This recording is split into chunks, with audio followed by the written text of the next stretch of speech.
ऐसे हमारे एमपी हैं जिनको कभी किसी ने देखा नहीं, और आपको जानकर बहुत दुख होगा दोस्तों।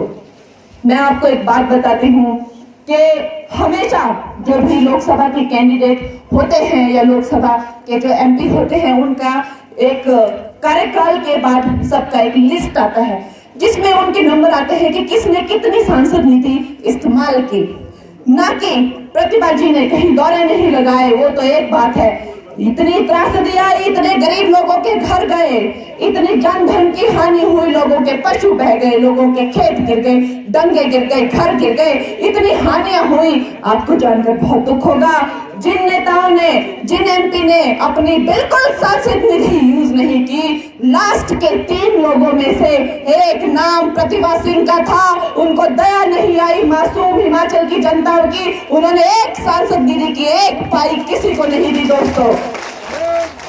ऐसी कठोर, ऐसी भावहीन, उनको दया नहीं आई हिमाचल की गरीब जनता पर। वो करोड़ों रुपए कहां गए सांसद निधि के, ये जानना, ये प्रश्न करना हमारा हक है, और हम करेंगे और हम कर रहे हैं दोस्तों। इनके जो मंडी के प्रत्याशी हैं, एक दिन तो वो आते हैं और रोते हैं कि खुद कहते हैं, हमारे कहने से बहुत पहले खुद कहते हैं कि कांग्रेस की बेकार सरकार ने कोई काम नहीं किया, तो हम किस मुंह से लोगों के पास वोट लेने जाएंगे। ये खुद प्रतिभा जी और उनके बेटे का बयान है ये, और रिकॉर्ड उन दोनों ने बोला हुआ है ये। और ये कहते हैं हम कौन सी शक्ल लेके लोगों के पास, या हमारे खुद के कार्यकर्ताओं के तक के तो हमने काम करवाए नहीं। ऐसी निकम्मी और नकारी सरकार है, और फिर दोनों माँ बेटा जो हैं फिर से कांग्रेस की गोद में जाकर बैठ जाते हैं। फिर कहते हैं कि राहुल और प्रियंका एकदम बेकार हैं, मोदी जी के सामने इनकी कोई क्लास नहीं है, कोई औकात नहीं है। ये भी प्रतिभा जी ने खुद ही कहा हुआ है, हमारे कहने के बहुत पहले उन्होंने खुद कहा हुआ है। जब उनको कहा गया था कि आप क्या चुनाव लड़ेंगी कंगना के सामने, तो उन्होंने कहा था कि राहुल गांधी और प्रियंका गांधी दोनों ही बहुत ही ज्यादा जो हैं वो असक्षम हैं। मोदी जी के सामने उनकी कोई हैसियत नहीं है। वो मोदी जी कहां और ये कहां, और हमारे पास बजट नहीं है, हमने लोगों के काम नहीं कराए हुए हैं।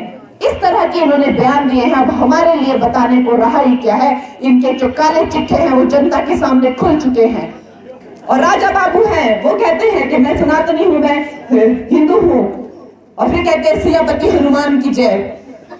कोई होश ही नहीं है उनको।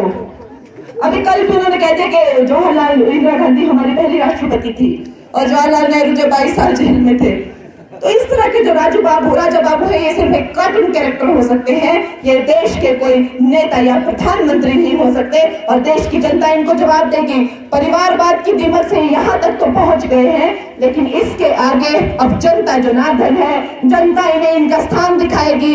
और दोस्तों, हमारे तपस्वी, हमारे त्यागी, हमारे योगी मोदी जी को हम 4 की 4 सीटें देंगे, और 90% हम वोटिंग यहाँ पे करेंगे।